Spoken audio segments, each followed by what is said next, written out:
news coming out of Philadelphia. A rising star, a light in our community, a young artist by the name of LGP Qua was unfortunately gunned down on Mother's Day. That's crazy. Rest in peace.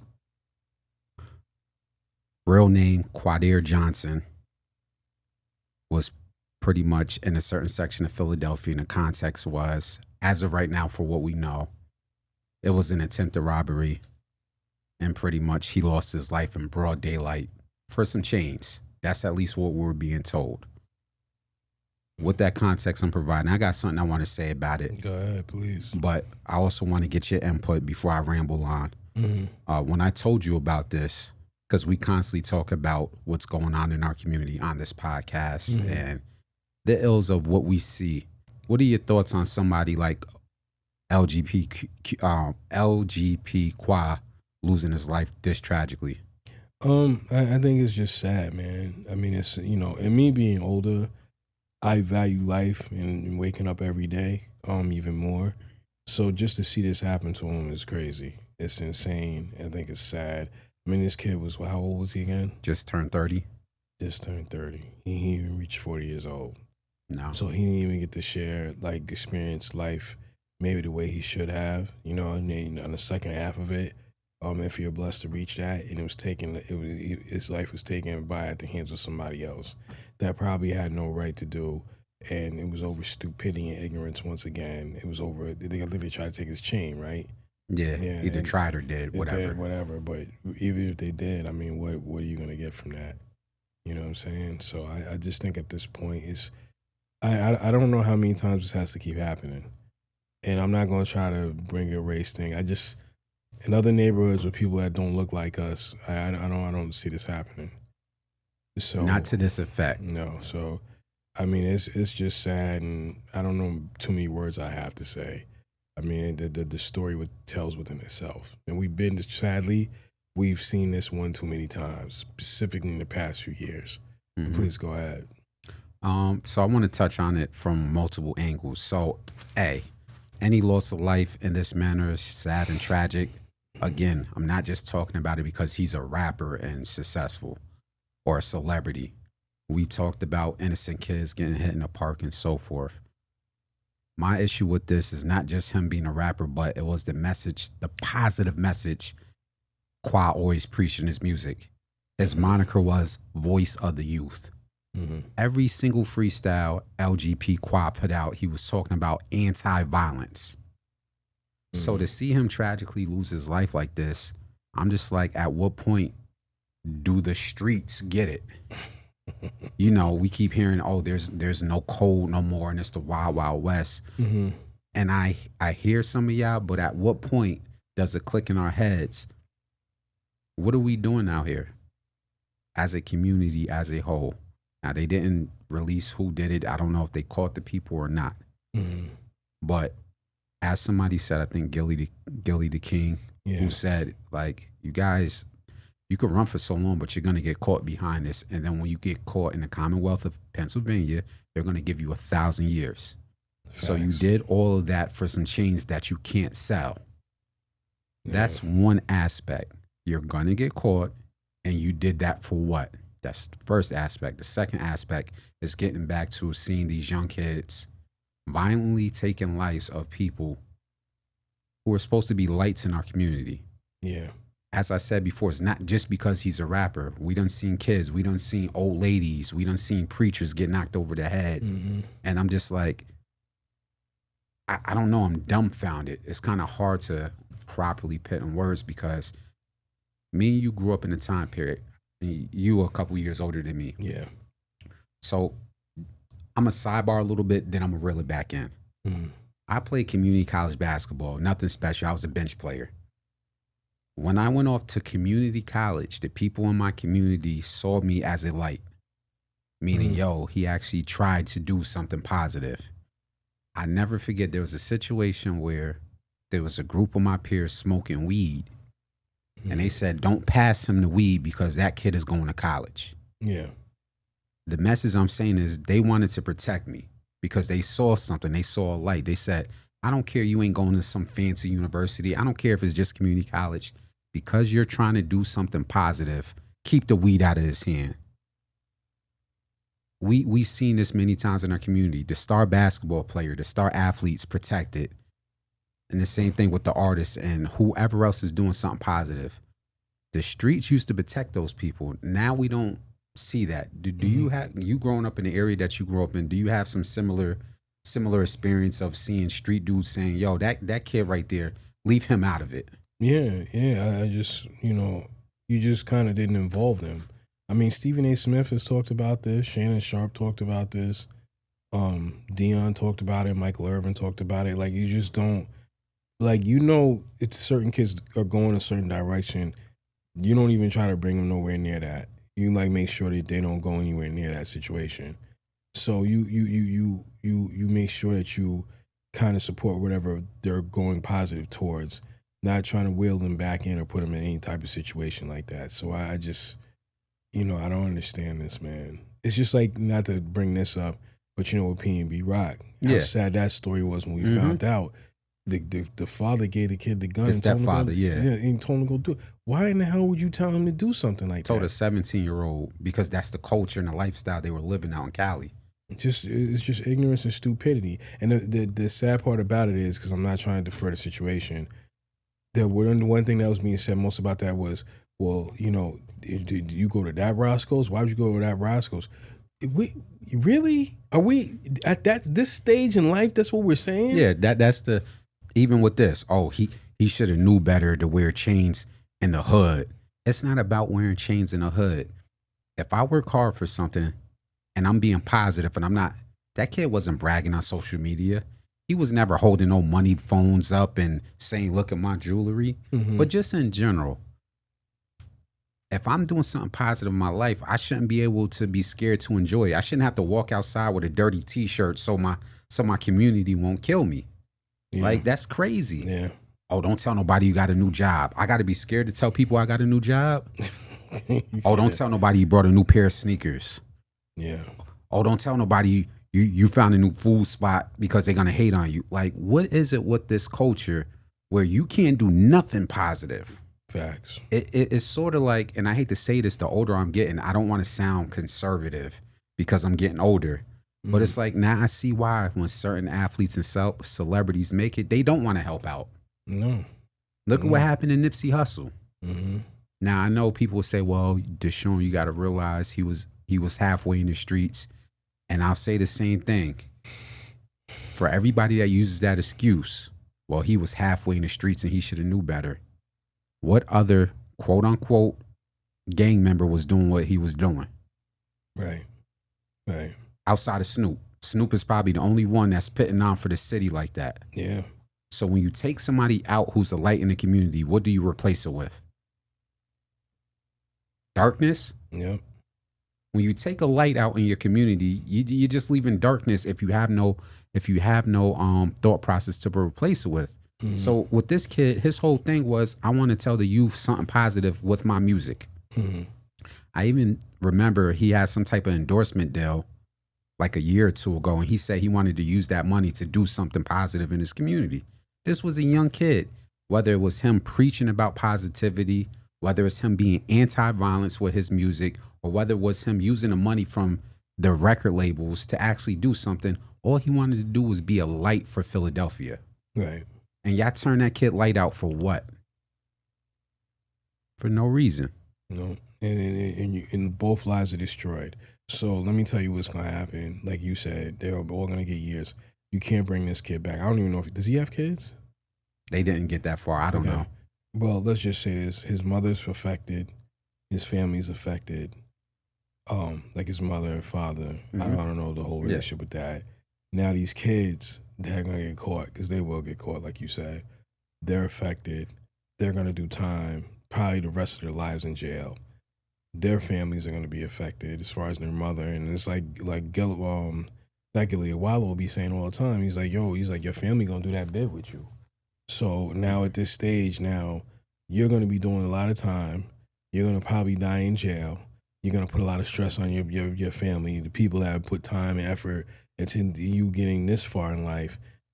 it's a no-win situation. It's a no-win situation. This isn't like you were doing it to feed your family. You not. What do you Even feel? in general, like I get tired. The older I'm getting, not to cut you off, I'm sorry. No. Go ahead. The older I'm getting, I'm even getting tired of that excuse. Mhm. Well, you don't understand. The wolves got to eat. You don't understand. They robbing because look. I said this before in many podcasts. We as Black Americans, we know where we come from in this country. Mhm. The majority of us that's been here for generations and generations come from poor Southerners that had nothing. For some reason, when we were in the South before we migrated in North to the Great Migration, when we had nothing, all we had was each other. Were we robbing and killing each other at this at this clip? Mhm. No, because we wouldn't have survived. Right. My grandparents didn't have 2 nickels to rub together in Mississippi. Neither did my great-grandparents or my great-great-grandparents in Mississippi. Not saying there weren't violence in the South, but not to this effect. So that whole excuse of, oh, you don't understand, we in poverty. Our grandparents were, our parents were in poverty. We weren't doing this. Yeah. That's a bullshit excuse. The Yeah. wolves got to eat. The wolves need to get a damn job. Let me say this if anybody's out there that's listening that and wants to look at this from a broader perspective. So if you go to jail, I think they pay you by nickels and pennies and dimes, right? So you're gonna take a chance instead of just going to work, working your way up, doing whatever you got to do. Maybe it might not happen for your lifetime, but for your kids, you might give them something to build on, so they'll go even further, right? So basically, for kids that you haven't even met yet, your grandkids or your future generation, great grandkids that you won't be around for, they'll be able to live way further just by you being positive, starting to get a job, working your way up, doing whatever it is you want to do to build whatever dream or build for your child's dream. You can't do that sitting from jail, taking a chance, rolling the dice, robbing somebody, and doing 15, 20 years. It ain't 15, 20. That would be nice. And I'm just talking about a robbery. But for this situation, you're going to do the rest of your life in jail. Gilly said something too today that made a good point. He said, you got to remember, the judge is going to, when you do get caught, right, when you go to court, the judge is going to hear all the positive music he was playing. Thank you. What you think he's going to do The impact statement. when he looks and be like, y'all robbed this kid? Really? And shot him? Yeah. Yeah, y'all asses going to jail, and I have no mercy. You get what I'm saying? Mm-hmm. So now they're gonna sit in there and work for nickels and dimes, and the best you're probably gonna get is that jail food, which God bless you. I mean, really, that's what you want to do? Our lights in our community seem to continually be taken out by people who don't want to live. Yeah. Our lights in our community, the positive people, the teachers, the preachers, the big brother, the big sister, the people who mentor, the barber. We had a barber in Albany a couple years ago that caught a stray bullet for no reason because people just wanted to be shooting. The lights in our community constantly get taken out by people who do not want to live. That's my problem with this situation with this young kid. And any kid, forget he's a rapper or whatever, any kid, because like I said, it talked about this with kids catching stray bullets in the park. Now, what I do think needs to happen is us as an overall community needs to put pressure on these quote unquote street dudes. I know we don't want to talk about that now or in general, but by pressure, I mean make it uncomfortable. If you know there's somebody in your neighborhood operating on this and you're a civilian, do what you got to do to get them the hell up out of here. I don't want to hear, oh, well, that's against the street code if you're a civilian, because then when this happens or when it's your child catching a stray bullet, then we don't have an answer for that. And I know people don't want to hear that because we're so live by the code of the street, but all of us ain't in the street. No. I'm a civilian. Right. That teacher is a civilian. That kid going to school is a civilian. So they gotta live in fear because you don't want to live and you sitting up there shooting up the block or you robbing they uncles and they fathers and they brothers for no reason. Everybody has to live in fear in the community. Facts. I hear you. And then when situations like this happen, which is murder, because now these young kids are sitting out here making videos talking about, it was this one kid, and I don't mean to deviate from the point. It was a kid somewhere, I don't know, in Chicago or whatever. His mother was trying to talk some sense into him. Somebody was trying to talk to some sense into this young kid, and he just kept saying, "Well, that's not what we about right now. We only care about catching head taps or hats." I guess he was saying code word for shooting people. So that's all some of these kids care about who are on the streets is this shooting to kill. If you don't want to live, just say that. Like, they have places for people like you. They have mental asylums if you don't want to be here. Because there has to be a root cause of this outside of the music and the quote unquote culture. There has to be something mentally wrong in your head to wake up and say, well, I'm just going to slide on somebody, and if they give me any resistance, I'm going to blow their head off and risk going to jail for 50 years. Right. That's just crazy. That's super crazy. It just makes no sense, man. It's like an endless game, and I don't even see the point. I mean, and nobody's going to look at these kids. And you know what, too? And it's just like, but then, also sometimes on the media, remember, I'm still upset that, didn't Adam 22 interview that kid that shot Pop Smoke? Yeah. Why would you give him a platform? Why? And why would you give that kid a platform? You see what I'm saying by saying we need to make it uncomfortable? I'm talking everybody. Yeah. I'm not just talking about, I'm talking about the media outlets. When these people do crimes and then they come home after 15 or 20 years, why are the media outlets trying to interview these cats, giving them a platform? Yeah. Because you want to hear a good hood story on your platform? Oh, hey, what's his name? I'll just say the person from Queens who just came home, because I don't want to speak on nobody's business. You know who I'm talking about. Yeah, I'm about to say, I'll say his name. You want me to say his name? I'm just saying in general, because I don't want people to say I'm clout chasing. Okay. The big kingpin that came home from Jamaica, Queens, and everybody wants to interview him. Mm-hmm. The dude, who was the other dude that, whatever, I'll just say in general. Yeah, the team. Yeah. You say the team. Yeah. Everybody wants to interview these people for their piece of the hood story. Mm-hmm. Now, if we made this unpopular and say, okay, you came home from doing 20 years from destroying our community, go get a job instead of a $5,000 booking, a $15,000 podcast interview, then maybe things might change. Because then when they come home, they should come home in shame. When you come home from destroying your community, you should come home in shame. Mm-hmm.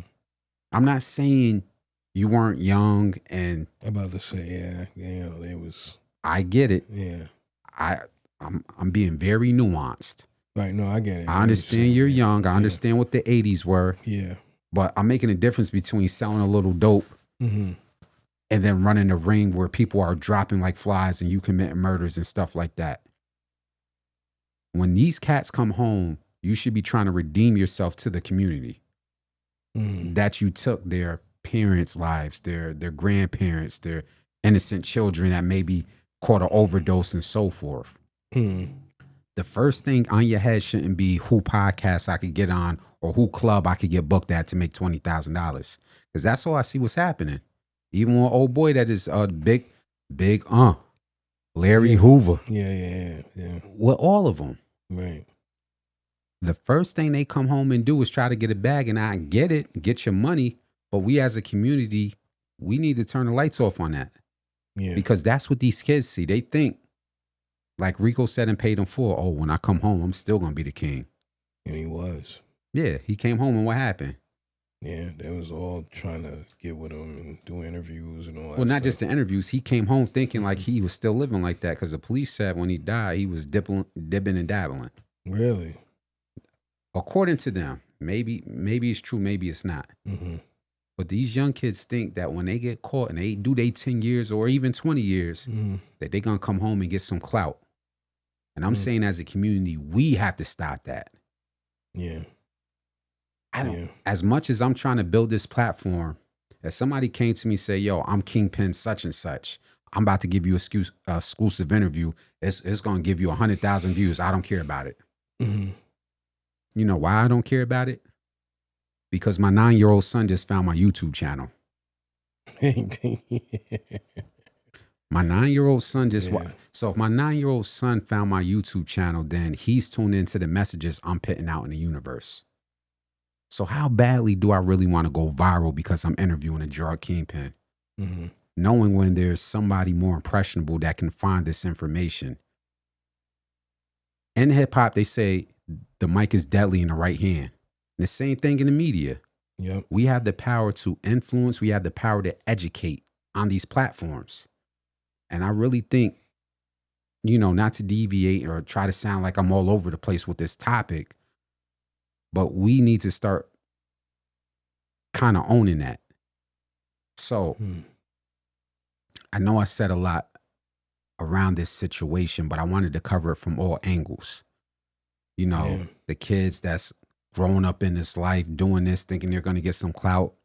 The people that go to jail for these crimes and come home and think they're going to jump on media platforms and get paid. This is the reason why I started rambling and so forth. We as a community have to change this narrative when these cats are committing these type of crimes. When you go to jail for this type of crimes, the community need to turn their back on you. You don't get to come home and be hood famous.